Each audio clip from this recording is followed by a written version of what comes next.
All right, y'all. I guess we are live now. Uh, Thank you all for joining. My name is Keith. I'm your host today. I'm here with Milton Davis. So before we get deep down into it, I'm going to explain what the Mid-City Microcon is. We are a diverse con. We like to celebrate comic book characters of all type of backgrounds, diverse characters. We are inclusive. Um, People from all backgrounds. That is what our con is about. We are going into our fourth year, 2021. We are fourth year. This will be our second virtual con. We're based out of Baton Rouge, and it is a part of the East Baton Rouge Parish Library. So we're going to do, we're going to have several questions. You can submit your questions. The mods will be taking them. We'll try to save that towards the end. We'll try to save about 10, 15 minutes for to answer any questions for Milton. And of course, keep your questions concise, clean, and respectful.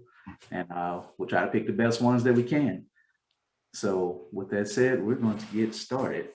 So today, Milton Davis is Atlanta-based indie author and publisher who owns MV Media.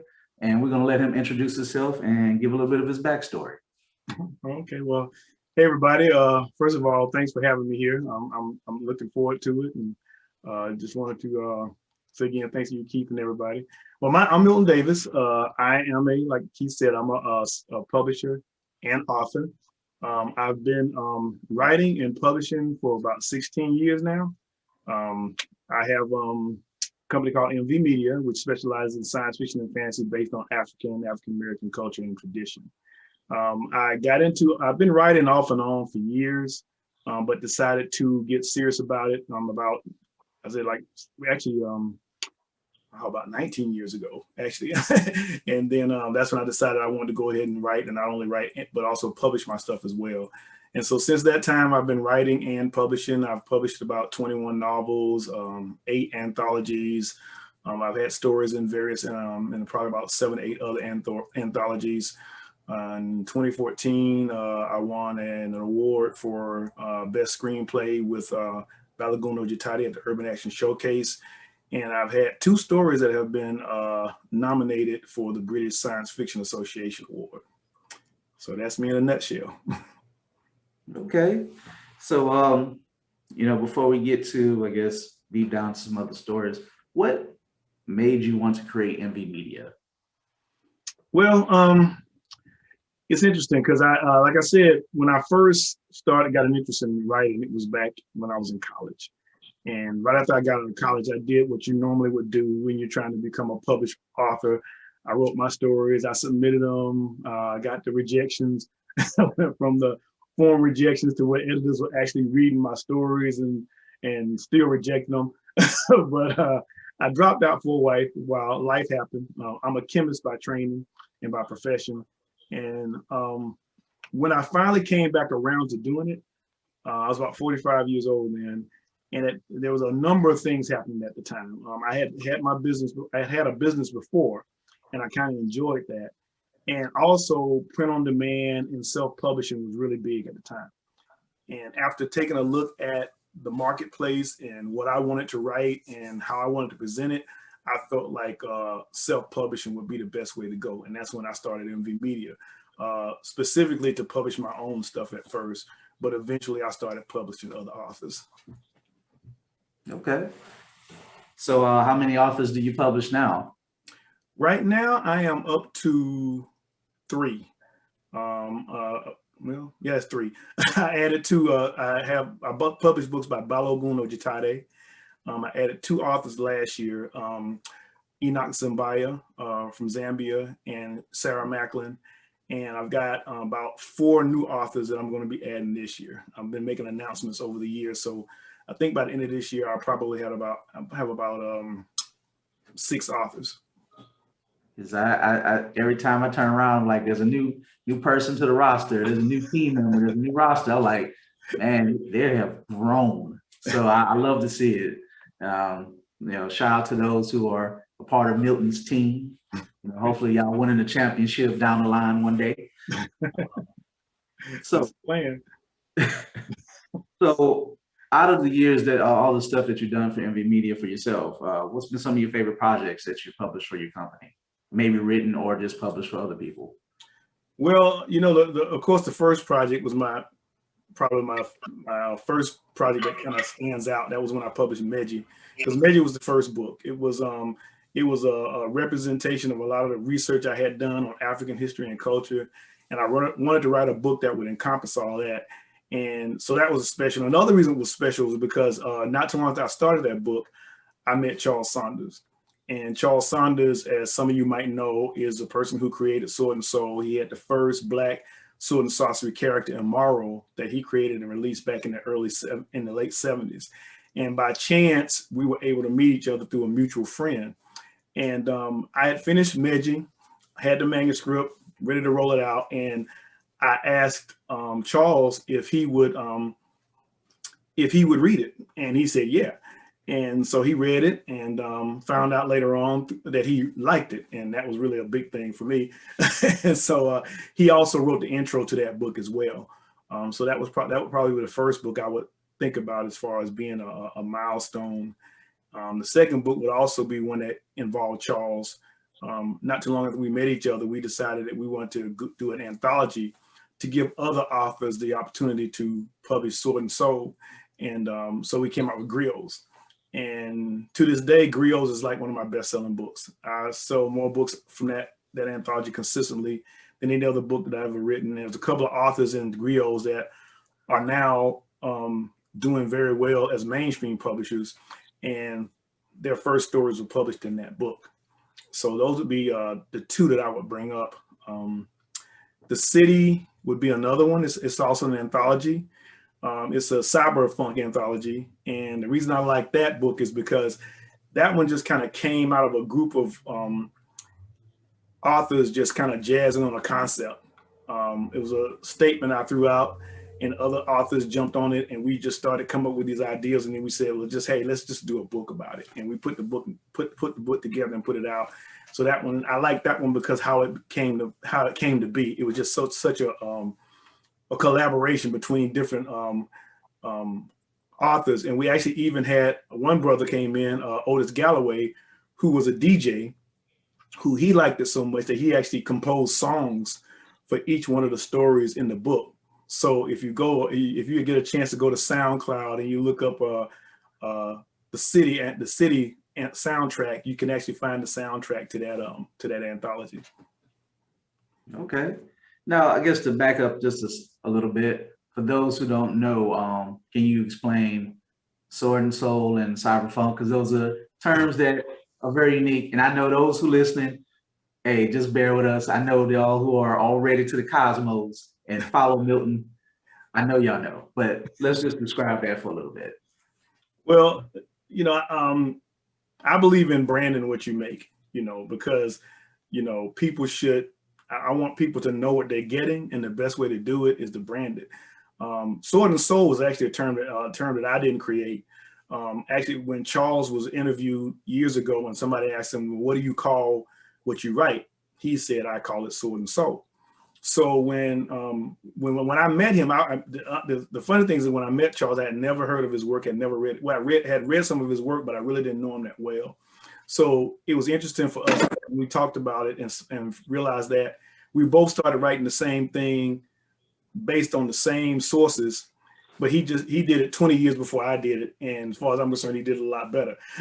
But so when we started to publish it and put it out there, we said, well, let's use the words sword and soul to describe what we're doing, which is basically sword and sorcery that's based on African diaspora culture and tradition. Basically, the continent of Africa is the main theme, except for unlike in Sword and Soul, when you're dealing more with Eurocentric type history and culture. Steampunk is, if you've heard of steampunk, steampunk is basically the Afrocentric version of that. And again, this was a word that was coined by a brother named Maurice Broaddus. And when we were putting the steampunk anthology together and we were trying to find a name for it, Maurice said, well, I've written a story called Pimp My Airship, and I call it steampunk. And so that's where we went with that. And so every time we look at delving into something that is a genre that doesn't really represent people of color like it should, we want to put a name to it. So when people see these titles and stuff, they'll know exactly what they're getting. I love it. And you can't go wrong with cyberpunk right now with, for better or for worse, the popular game of Cyberpunk 2077 or whatever the name of it is out there. Actually, my brother actually did the concept for it or created it. Exactly. So it just kind of all ties together. Yep.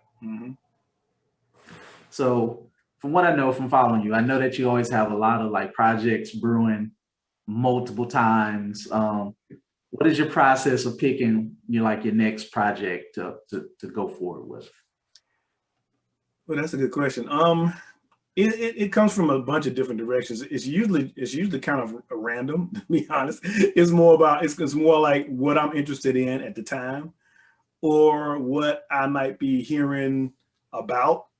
People may be talking about something within a certain genre, and it might catch my interest, and I'll say, well, let's do something about it. I'm kind of a doer. I don't like to complain a lot about stuff. So when I see people, talking about something, or if I see an issue out there that I feel like I can do something about, then that's what I kind of try to do. Like, for instance, like griots. When Charles and I had a discussion and we started talking about access to publishers and stuff like that, that's where that project came from. The city was more of a fun thing. It was more like, just authors jabbing, just vibing with each other, and that's where that project came from. But steampunk, cyberpunk, cyberpunk, diesel funk, all those anthologies came from discussions about those genres and wanting to see Black characters, Black main characters, and Black authors playing in those genres and stuff. As far as my own books, that is really random. Again,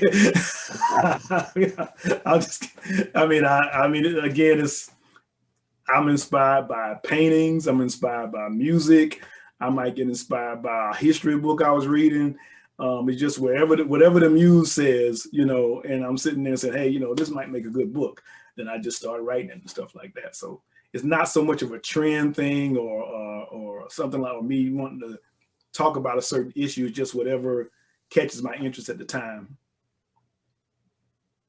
And I just want to remind people as we go, you can submit questions. In fact, we have one so far. I'm gonna go ahead and just ask this one since it's a simple one. Person asks, what college did you attend? I went to Fort Valley State College, Fort Valley State University, as it's known now. Historically Black college in Middle Georgia. It was kind of a family college. Most of my aunts and uncles that went to college went there, so I just kind of followed them. And as like I said, I went there to be a chemistry major. So that's how that all turned out. Hey, you went to HBCU and yes, sir. You can do it all now. So there you go. So let you know, continue to put your questions, and we're going to get to them throughout and possibly at the end. So I guess that's how you pick your stories. They're random, whatever moves you at the time, whatever brewing. So for the people who saw the flyer, of course you have one upcoming famous thing that's coming up, a little title character called the Black Panther. Yeah, they may have heard of that. Yeah, I think we heard of the character. So how did you become one of the handpicked authors for this upcoming anthology?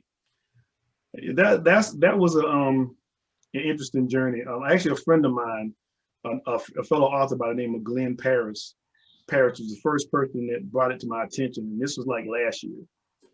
He got in contact with me and said, hey, Jesse Holland is working on putting together a Black Panther anthology. And he said, would you be interested in being a part of it? And I was like, yeah, that sounds like something I want to do. And so he said, cool. And then months and months passed by and I didn't hear anything from him. So I was like, well, they probably moved on or something like that. And then I heard from Jesse and he was like, hey, yeah, got your name from Glenn, took a look at your stuff. I like it. We want you to submit a story to the anthology. And I was like, great, so he started running off a list of the people who was in there. And I'll be totally honest, when he said Nikki Giovanni was going to be in the book, I was sold. I was like, okay, I want to be in this book because no matter how my story is, or if people say they love it or they say it sucked, I can say I was in the book with Nikki Giovanni. so that's how that came to be. As far as the story I wrote, I was not very, I read comic books, but I'm not really into comic books. So I knew about Black Panther, but most of what I knew about Black Panther was actually from watching the movies. So it was kind of a challenge when they said the stories had to come from the comic book canon. So I had to go back. I did my research. I talked to friends of mine who were like big comic book collectors and about Black Panther, and I arrived on the what I wanted to write about when I started doing the back history, and I found this one particular story that T'Challa was telling another character, and it was about Bashenga, who was actually the first Black Panther. And when I read about Bashenga, I was like, this is kind of cool right here, because it also kind of fits into Sword and Soul, because we're talking about, pre-colonial Africa and stuff. And that's when I decided I want to take this story and I want to expand this story and write it in detail, as opposed of how T'Challa told it in the comic book, just like as a short story to a particular person that he was with. Okay. So when does the book come out? So when is that coming out? The book will be available on March 10th. March 10th. That's the release date. So, but you can pre-order it today. You can actually go to Amazon and pre-order it now. It's being released by Titan Books, so you can actually go to Titan Books and pre-order it as well. But the release date is March 10th. So, and I think you talked about it before that not only you, but there are several other writers who are handpicked, some other indie artists who are picked for this project. And I know a couple are from Memphis, or other writers are from Memphis. So there's a few from Atlanta and Memphis. So it's a great collection. I mean, all of the authors, when I saw the list, I knew most of them, and they're great authors. I mean, Tananarive Due is in there, Linda Addison is in there, Cherie Brenda Thomas, and there's two, but Cherie Brenda Thomas is one of the authors from of Memphis there. And Troy Wiggins, who is actually the creator of Fire Magazine, has a story in there. As far as Atlanta is concerned, there's three of us from Atlanta. It's myself, Glenn Parish, and Kyoko M. And the unique thing that I saw I know all of them. I work with Kyoko M, and I actually are in a local writers group together. And the unique thing about the three of us is that all of us are indie writers. And so it's a unique honor, because this is a type of publication that you normally don't see indie authors in. But I give props to Jesse for gathering together good authors from all spectrums of fiction. We actually have a couple of authors in there from the African continent as well. So it's a really wide range of authors, and everybody's bringing their own unique perspective to the Black Panther, the Black Panther canon and mythology. Nice. I'm pretty sure that whatever you add to it, for one, you don't really hear stories about, the first Black Panther like Bashenga. You hear the name every so often. I think they even mentioned him in the animated series they recently did, where they kind of went back and looked at all the previous Black Panthers. So they kind of did something similar. But I'm really looking forward to your story, because every superhero has an origin story, but you never get to hear about that superhero's family. Especially when that superhero family is a bunch of super people who are rulers. Yeah. I mean, that's what really caught me about it, is because, and I might go off on a tangent. I'm a history nerd, so y'all be patient with me. If you look at where Wakanda is located, and you look at African history around that region in East Africa, there's so many things you can play with as far as Wakanda being in contact with, depending on how far you go back, being in contact with Kush and Nubia and Abyssinia and Aksum, Manchuria, which was a African Christian kingdom. There's so many things you can play with when you really go back into history. And another thing that kind of sparked me, there's a book from the kingdom of Kingdom Bornu, which is in northern Nigeria. It's called a Diwan. And the Empire of Kingdom Bornu has one of the longest ruler lineages in the world, about almost 1,000 years. And the Diwan is actually a list of all their kings from the beginning of the empire to when the empire collapsed. And when I thought about Black Panther and Wakanda, that was kind of the idea that came in my head. I said, you can go start with Bashinga and then just basically go, from ruler to ruler all the way up to T'Challa and stuff. So that's to me, it's kind of interesting to be able to play with that. Okay. Well, I guess when somebody reads your story in that book, what do you want them to take away from it? Oh, okay. That's I want them to get that sense of history. I think that you touch on it a little bit when you talk about T'Challa and his father T'Chaka. And I think when you read the book overall, there are other authors that actually go back into the history of Wakanda and talk about Black Panthers before T'Challa. And I think that may be something that they're looking at, but I know that's something that I want you to get is there's a sense of history. And I also do something in this story that kind of answers a question that I had about Wakanda, particularly about vibranium. But I'm not going to talk about that. I'm just going to let you read the story, and you'll see what I'm talking about. He's getting our mind ready, to pick up that book. Yep, that's how a veteran does it. Well, I guess I'm gonna take a little break away from that. I'm actually gonna take a question. I don't know if it's relative to you, but I guess we can kind of make it apply to what you do.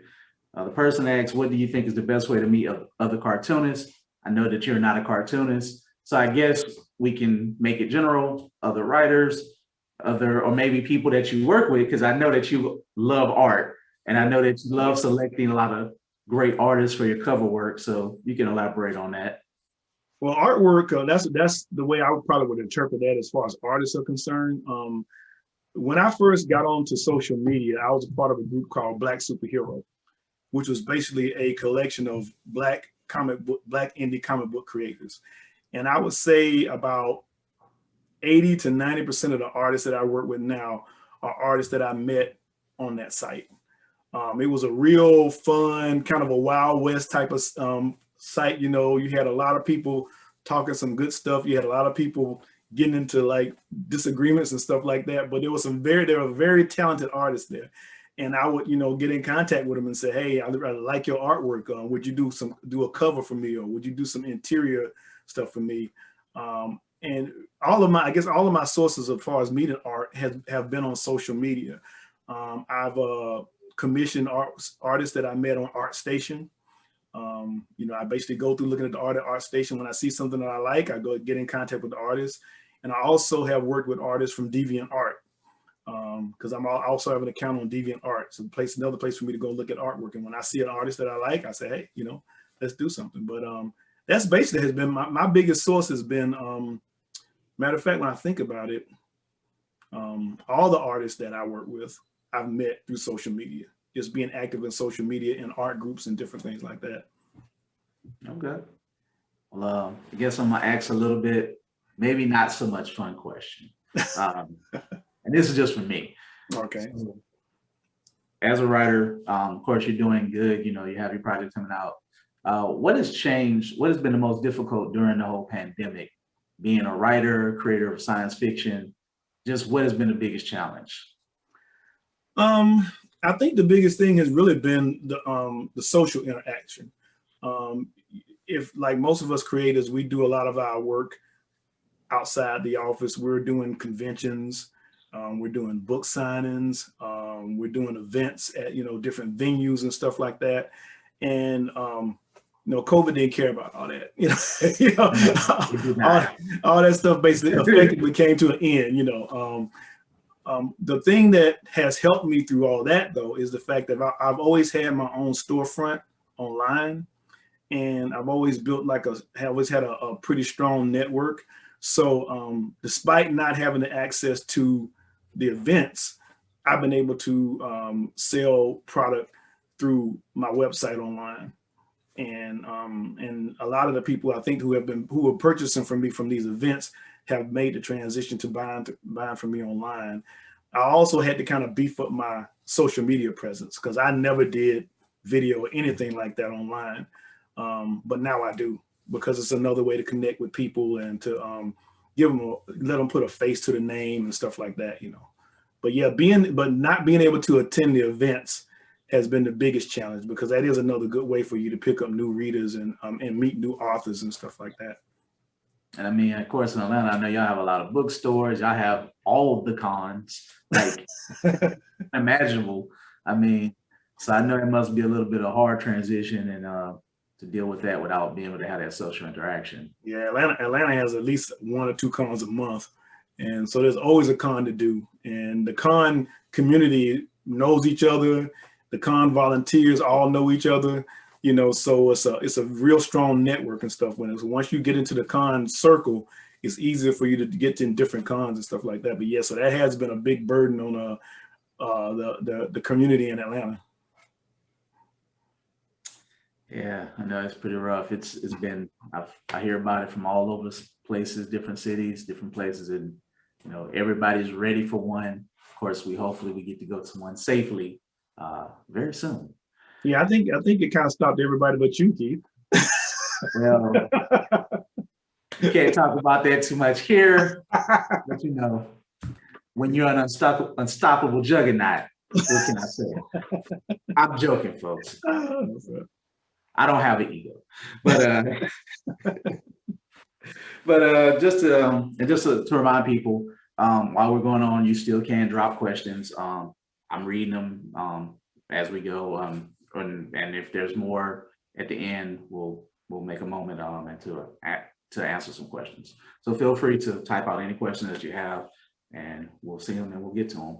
So I guess my next question is that just working. So what's been the biggest difference you see working from your own projects as opposed to working for doing something for Marvel? It's basically when you're working for your own projects, you do what you want to do, basically. You do it how you want to do it. Whatever comes out, it's all on you. This is probably the biggest project I've done for somebody else, but I have done published stories through magazines and different anthologies. And the biggest difference is that you have rules to follow when you're dealing with other entities. They may have particular restrictions they might have as far as stories you submit, like word count, different things like that. They may have a particular audience, and they may have opinions about the story that you wrote, maybe certain things that you talked about, the way you talked about them, the way you presented certain characters. So you have to be open and flexible to that, because this is their publication. They know what they want their readers to receive. And they bring you there because of who you are and what you write about it. But at the same time, they have a certain way that they want those stories to be told and stuff. And that's the biggest difference. Sometimes it's pretty easy because the editors are pretty laid back. Sometimes it can be a little interesting because the editors are very specific, and I'm so used to doing stuff my own way that sometimes when that happens, I have to kind of take a step back a little bit and take a deep breath and remind myself while I'm there, and then go back and do the job I'm being asked to do. That's a very classy way of putting it. I could just see you, shaking your fist at the screen like, I know this editor did it. But I guess I got another question. Somebody asks, which project did you enjoy creating the most? That's probably the toughest question authors get. It's kind of like saying which one of your children do you love the most, you know. And man, I would say really Changa Safari, if I had to pick, because Changa Safari was probably the one series that I wrote just purely for fun. I wanted to write an adventure that would encompass, you know, Africans going to different different parts of the world, and it includes history, which is, like I said, I'm a big thing with history. So I combine the history with the fantasy, and I got this crew going all over the world and stuff like that. So I think out of all of that, probably would be the one that I was the most fun, and it's, you know, and I completed the entire, you know, I wrote 3 books, and then I went back and wrote a prequel, and then I finally wrote the final book of the series. And so that one I think is a really fun series. I mean, if you hadn't had a chance to take a look at it, I think if you looked at it, you would really enjoy it, because it was written just from that whole. I had a movie in mind. I had like a movie series in mind, and so that's how that whole series turned out. So, you know, I got to ask the question. Since you say movie, if you had to, who would star as Changa? Ooh, that's good. That's another good question. Actually, I'll tell you honestly, when I started writing that book, that series, I first had Michael Clark Duncan in mind, because at the time I had seen him in some other sword and sorcery type movies, and I was like, you know, this brother's always playing, you know, the second and stuff like that. So he needs his own movie and stuff. I said he could probably take Changa and rock it. And but then, you know, of course, unfortunately, he passed away. And then my eyes kind of started focusing on Michael Jai White, because I was like, yeah, Michael Jai White would have that same vibe. Plus, he's a martial artist too, so he could really get into the fight scenes. And believe it or not, in our first attempt to make Changa into an animated series, we actually got in contact with Michael Jai White, and he actually agreed that he would do the voice of Changa if we were able to get the animation done. So we were like, so I was like, cool, this is almost like having him in the movie and stuff like that. But recently, you know, we've kind of changed with the time. We kind of look at who's out there like right now. And I think if I had to pick today, I would pick Winston Duke. Because I think that Winston Duke would be, again, I mean, when I saw him in Black Panther and saw him playing M'Baku, I was like, okay, yeah, this guy would rock Changa. You know, he would be, he could play that role and stuff. And, you know, so I think like today, I'd definitely go with Winston Duke. I mean, that's not a bad choice. I mean, Winston Duke is about to play Marcus Garvey. Oh, I mean, yeah. It just like he was born to play that role. Yeah, I saw it. I'm actually happy to see somebody doing something about Marcus Garvey, because I've always felt like he's one of those historical figures that should have more attention than he's had over the years and stuff like that, especially when you look at what he was able to do during the time period that he did it. Yeah. So can't go wrong with Winston Duke. I mean, he pretty much has the armor already. He already has filled out the uniform. Yeah, and, I think he'd do a great job. And speaking of Changa, I know that since you've done all the books, you recently turned it into a comic book. Can you tell us about the process? Yeah. And I put my publishing hat on for a minute. One of the things that when I look at, I tell people, I say, when I write these books, they're my babies, but once they get done, they're a product and I got to sell them, you know, that's basically like that. And I look at each one of my books, I try to figure out what could be the next step for that particular storyline. And we had already been playing around with Changa as a animated series, but then I started thinking about Changa as a comic book. And I had been thinking about it for a long time and trying to do it myself. But then I said, well, you know, why should I reinvent the wheel? I know people that do comic books. I know people that do it very well. And that's, you know, when I went to Jason Reeves, who owns 133 Art. And I said, you know, I just want to say shout out to Jason Reeves. He actually has been a part of the Mid-City Microcon. He was part of the first one and the second one. Oh, cool. Yeah, because Jason's a good brother. He's an excellent artist. A lot of people don't really know that. I mean, because he spends so much time working with creating comic books for other people.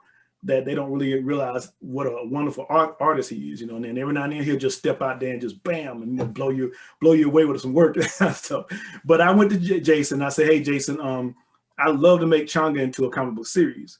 And Jason said, cool, you know, I agree with you. So at that point, I just basically put it in his hands. And he went out and got the artist. He got Matteo Illuminati. He got Loris Ravina for the colors. As soon as we said we're going to do it, you know, Robert Jeffrey showed up and said, hey, I want to write it. So, you know, so Robert took the novel and took the story and translated it into a comic book script. And when I first saw the artwork, I'll be honest, I was kind of caught off guard because it wasn't what I expected. You know, I'm old school, so I'm thinking something like Frank Frazetta or, you know, Steve Buscema or somebody like that, you know. And Mateo's artwork was a lot more, I would say, updated. It was more of an anime type style, but it was very active, and he just did it. And then I looked, I said, you know, and the more I looked at it, I was like, man, this is actually pretty good. And then I was like, this is great, you know. So at that point, I knew that, you know, I had made the right decision about who to work with on this book. And, you know, at that point, it was just a matter of me looking at it and saying, hey, yeah, that looks great. Hey, I like that, and that kind of stuff like that. But Jason really took this to heart and made the book what it is. Okay. Because yeah, shout out to Mateo. That artwork, it just pops off of the screen. I look like I would not want to run up on Chang on a bad day. There it is. Yeah, it's great, man. I mean, it was just we're actually right now starting to work on book 2. The script is done, and we're getting ready to start doing something on that. So you guys will be hearing something about it pretty soon. Well, I got another question, and you just kind of alluded to that. What other projects are you currently working on? It might be similar to something that we asked before, but you're always working. Got a lot of stuff in the mix right now. We're working on, in addition to working on the second Changa book, we got the Cyberpunk anthology, which is about to drop in a few days, actually. That one was one that had been on the back burner for a long time. We finally got it together. It should be, actually, our official launch date is going to be tomorrow. So that'll be coming out soon. We're actually working on the second comic book to another series that we're working on called Ngolo Diaspora, which is an African martial arts comic book series, which is based on the screenplay. Feel free to tell us a little bit more about that one when you get a chance. Yeah, I'll talk about it. In 20, well, I wrote this script. This was like years ago, and I'm a former martial artist. I say former because, you know, I don't practice anymore. But I always wanted to see a martial arts movie that had, you know, not only Black people as the main character, because, you know, we did have Jim Kelly and stuff like that. But I wanted to see one that focused on African martial arts. You know, a lot of people don't realize that there are African martial arts out there, and I wanted something that would do that. So I started writing this script, and I wrote like about half of it. Then I realized I don't like writing scripts, and I stopped. And so a few years later, I met Balogun Ojitade. That's how I met Balogun, because he is an African martial artist, and he's also a great screenwriter, fight choreographer. And we were talking, and I said, "Hey, man, you know, I got this script I started working on, and it's an African martial arts thing." So I let him take a look at the script, and he looked at it and said, you know, hey, this is pretty good. He said, how do you see it ending? So I just told him how I saw it ending. So he went off, and he came back 2 weeks later and said, hey, here you go. Now, Balogun writes amazing scripts, and he's like Nollywood fast. you give him a book, and like 1 week later, he'll come back with a full script, and it'll be a great script. It won't just be some weak stuff that somebody threw together. So we had the script, and I was like, oh man, this is a great script. So then we just like, what are we gonna do with it? And we just sat on it for a while. And then we heard about the Urban Action Showcase. If you're not familiar with it, it's actually an annual event, and it's backed by HBO and Cinemax. And what it is to encourage action films by Black creators. And so we heard about it, and we heard that they were having a screenplay contest. This is like back in 2014. So we were saying, hey, you know, we should send Ngolo into this and see how it works, see what happens and stuff. He said, yeah, we should. So we sent it in, you know, and then Balagoon said, you know what, I'm gonna go to the event. And I'm like, okay, you know, go check it out. So he went to the event. So that night that they were choosing the screenplay, I was sitting at the house with my wife, telling her all the reasons why we weren't going to win. and then Balagoon calls me on the cell phone and said, hey, Milt, we won. And I'm like, are you serious, Mason? He said, yeah, we won. We won the best screenplay. So we won that screenplay and we sat on it for a while again. We did pitch it, got somebody to look at it, but they turned it down. But then we finally decided, hey, let's make it a comic book series. And so we actually teamed up with Peter Daniel, who is a Nigerian comic book creator, has a company called Peta Comics. And we got with him and we basically took that screenplay and translated it into a comic book series. And we did the first comic book last year and first Kickstarter last year, and it was successful. So we're actually on, that's another comic book that we're working on for this year. We're getting that together. We're gonna probably launch that one pretty soon as well. Okay. And just to remind people, we got like 10, 15 minutes left. So if you have questions, send them in and we'll try to get to them before the end of the show.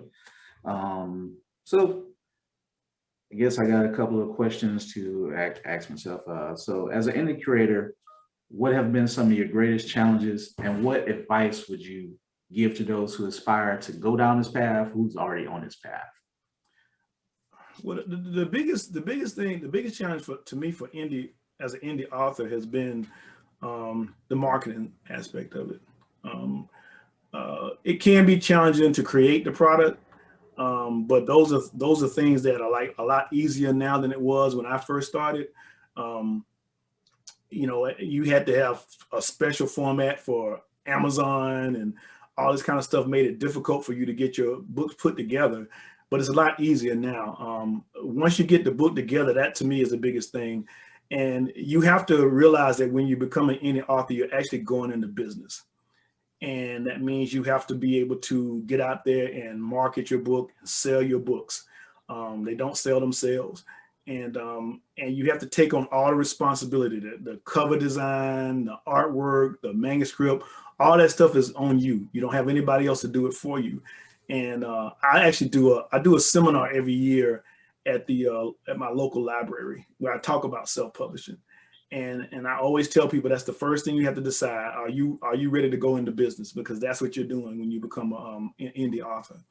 And if you're not prepared to do that, then you probably should sit down and seriously think about going the mainstream route, submitting your stories to other publications or other publishers, because it is a lot of work.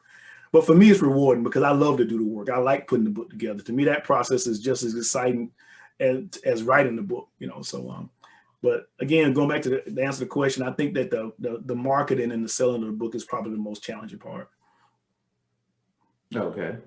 So definitely, if you are going to self-publish, you're ready to wear many hats. Yep. You know, get you a nice hat like Milton. You're ready to wear it. You're ready to swap it out and wash, rinse, and repeat. There you go. Well, got a question. It's regarding how does your process change depending on what kind of stuff you're writing, i.e. a book, a script, etc.? Well, yeah, they do change because all of them require a different thing. You know, when you're writing a novel, you have to you know, describe everything. You have to make sure you're describing the scenes, the characters, their emotions, and stuff like that. When you're writing a comic book script, it's almost the same way, but you have to write in instead of just writing, you know, so and so said, you have the name, and then you have what the character's speaking. And there's a lot of collaboration between you and the artist, because what you may perceive as being a page in a comic book, the way you see it, the artist might see it a different way. It may be a better way for the artist to structure it. So there's a lot of feedback between you and the artist as far as how to set up the script once it's been written. When you're writing a script for a movie, there's not a lot of description in there, mostly because you have to give room for the director to be able to add their vision into it.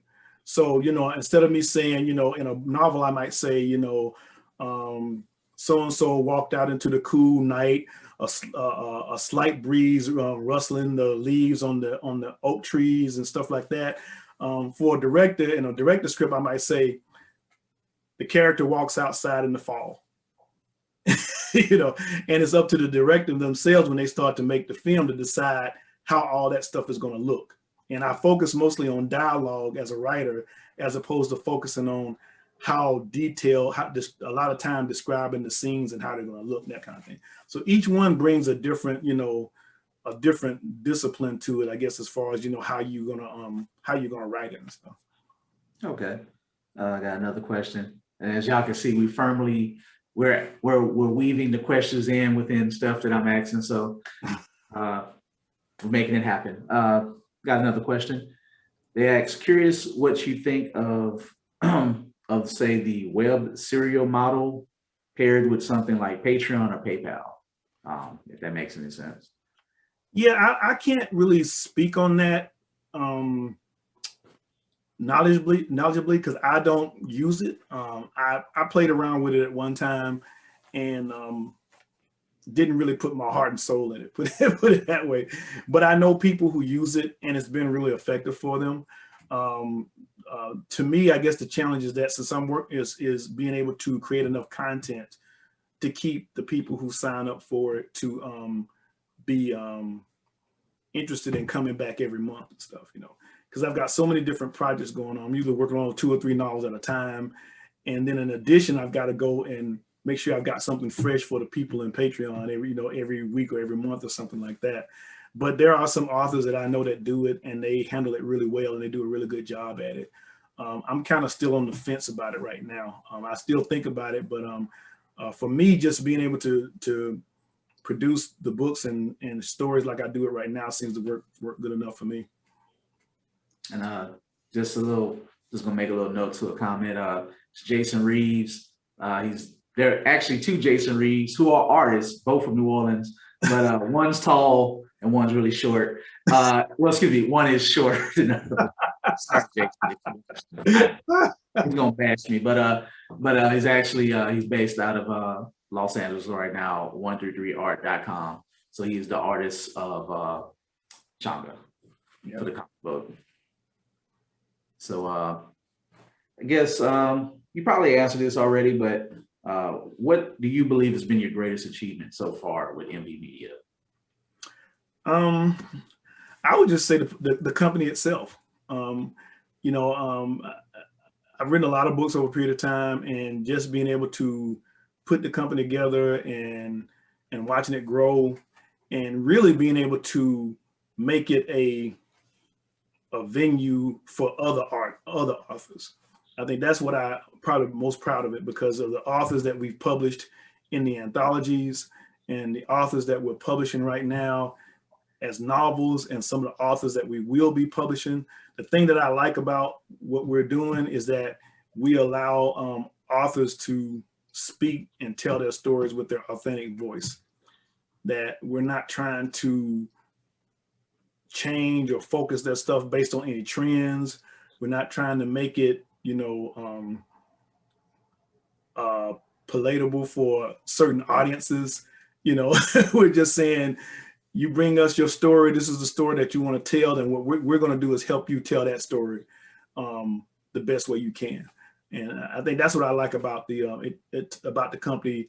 And it's one of the reasons why I decided last year to bring more authors in, because I felt like I knew other authors that were looking for that. And that's what I want MV Media to be. Okay.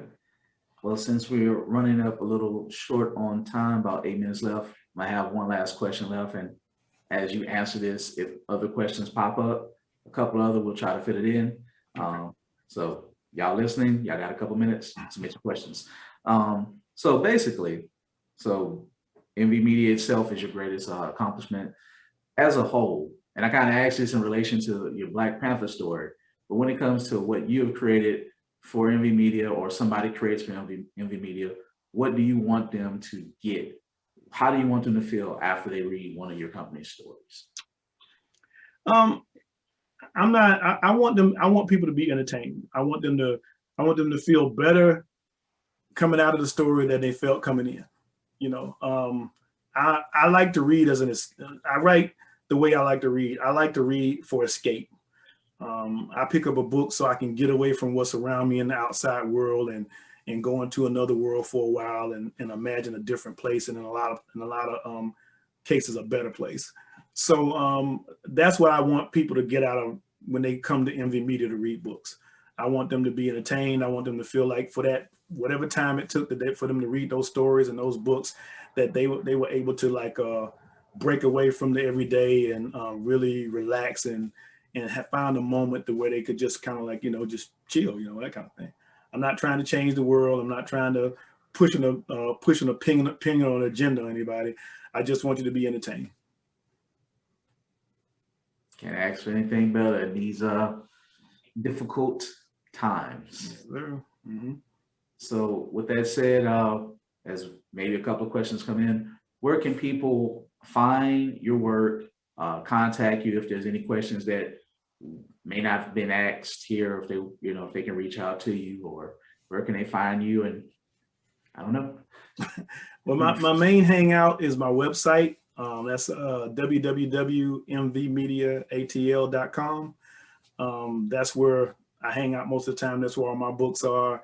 You can actually send me questions through info@mvmediaatl.com, or you can send them to me at mv_media@bellsouth.net.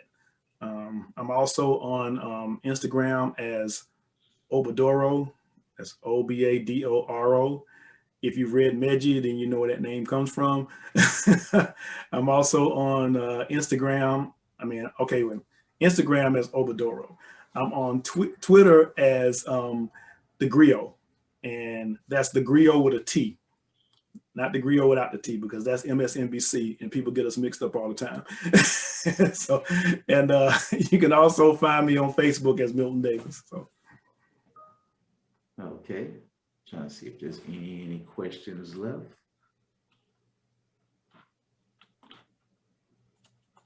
You have to excuse us. We're in Microsoft Teams, so you know we may not be in the fastest thing.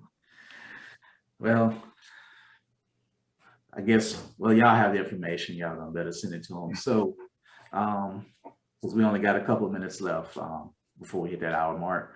So folks, we appreciate Milton for coming out. Again, this is the beginning of the series. Oh, wait a minute. Well, I think we kind of asked this before, but I'm gonna ask it again. Quickly, what advice do you have for any aspiring upcoming writers and artists? I tell people basically to write. Don't worry about how you're writing or if anybody's going to like your writing. You know, write your stories, write your passion, get it down on paper, and don't worry about what it looks like in the beginning, because the real writing is in the revising.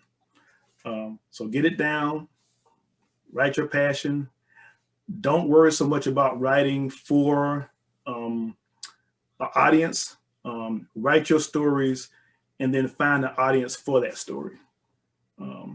That's what we all do as artists. You know, no one knows what people like. No one knows what people wants. If they did, every book that came out would be a bestseller. You know, so you can read people's minds. You'd be the richest man or woman in America or in the world, you know. Exactly. So just write your passion and find those people who connect to what you're writing with. Good advice.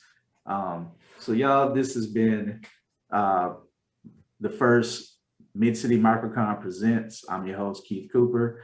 We're going to do several of these throughout the year as we lead up to the namesake of the event, the Mid-City Microcon. Again, it'll be the fourth one this year, our second virtual one. We're hoping for a hybrid.